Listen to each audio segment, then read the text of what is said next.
இனிமே கண்ணை மூடிட்டு கடலை எண்ணெய் வாங்கலாம்.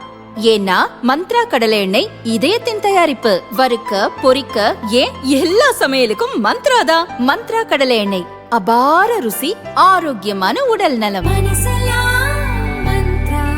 திண்டுக்கல் மாவட்டம் அம்பாத்துறை காளியம்மன் கோயில் நிலம் கிறிஸ்தவர்களின் ஆக்கிரமிப்பில் இருப்பதாக குற்றச்சாட்டு எழுந்தது.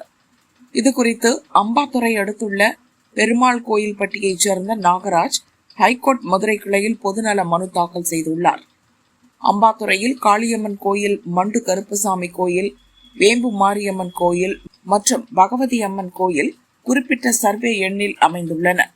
நிலம் தொடர்பான வருவாய்த்துறை ஆவணங்கள் காளியம்மன் கோயில் பெயரில் உள்ளன. அதை கிறிஸ்தவ சமூகத்தைச் சேர்ந்த சிலர் சட்டவிரோதமாக ஆக்கிரமிக்க முயற்சிக்கின்றனர்.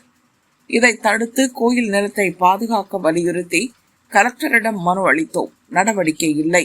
இந்துக்கள் கோயில் நிலத்தை சுற்றிலும் எல்லைக்கற்கள் நட்டனர். அவற்றை கிறிஸ்தவர்களில் சிலர் அகற்றி நிலத்தை ஆக்கிரமிக்க முயன்றனர்.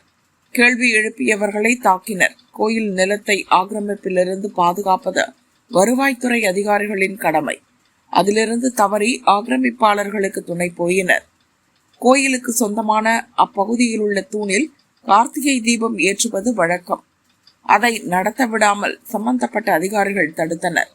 இதை எதிர்த்து கார்த்திகை தீப திருவிழாவை நடத்த அனுமதி கோரி ஹைகோர்ட்டில் மனு தாக்கல் செய்யப்பட்டது. கார்த்திகை தீபம் ஏற்ற கடந்த ஆண்டு டிசம்பர் 2 கோர்ட் உத்தரவிட்டது. அதை அதிகாரிகள் நிறைவேற்றவில்லை. கோயிலுக்கு சொந்தமான நிலத்தை பாதுகாக்க சுற்றிலும் வேலி அமைத்து ஆக்கிரமிப்பு நிகழாமல் தடுக்க நடவடிக்கை எடுக்க கலெக்டர் தாசில்தாருக்கு உத்தரவிட வேண்டுமென பொதுநல மனுவில் குறிப்பிடப்பட்டுள்ளது. இது நீதிபதிகள் ஜெயச்சந்திரன், ராமகிருஷ்ணன் அமர்வில் விசாரணைக்கு வந்தது.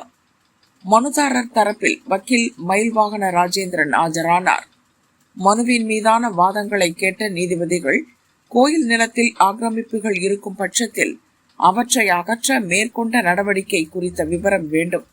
பிப்ரவரி 19 கலெக்டர், RDO, தாசில்தார் அறிக்கை தாக்கல் செய்ய வேண்டும் என உத்தரவிட்டனர்.